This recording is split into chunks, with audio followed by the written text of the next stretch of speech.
Le mois d'octobre, dans l'Église tout entière, c'est le mois de la mission, avec en particulier la Semaine missionnaire mondiale, destinée à nous rappeler tout simplement que la mission, c'est l'affaire de tous, que tous, nous sommes responsables de faire résonner l'Évangile du bout de la rue jusqu'au bout du monde.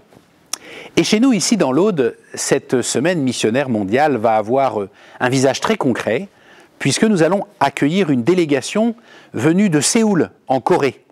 Pourquoi venir de Corée jusque dans notre département de l'Aude? Eh bien parce que c'est de chez nous, et plus précisément du petit village de Ressac d'Aude, qu'est parti en 1825 un prêtre audois, le père Barthélemy Bruguière, d'abord comme missionnaire dans la Thaïlande actuelle, et puis appelé à devenir le premier évêque nommé pour la Corée.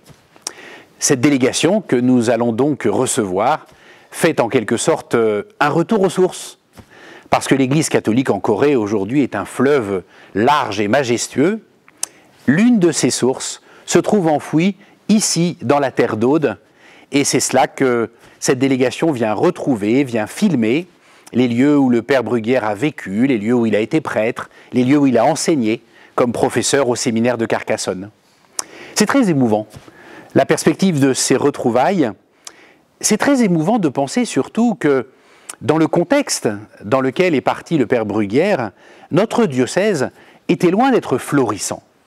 Lorsqu'il devient prêtre en 1815, le diocèse porte encore tous les stigmates de la Révolution, avec toutes les difficultés que cela suppose, toutes les divisions aussi entre ceux qui ont suivi la Révolution et ceux qui s'y sont opposés. Ça n'est donc pas une église florissante qui a ainsi participé à l'élan missionnaire, mais une église qui connaissait bien des difficultés. Cela me touche parce que cela nous rappelle que la mission n'est pas un supplément d'âme pour église en bonne santé.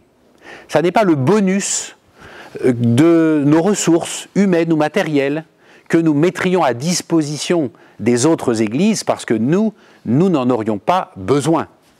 La mission, c'est l'élan même d'une église, quelle que soit sa pauvreté, quelle que soit sa fragilité. Une église se doit d'être missionnaire, sinon c'est qu'elle est déjà morte.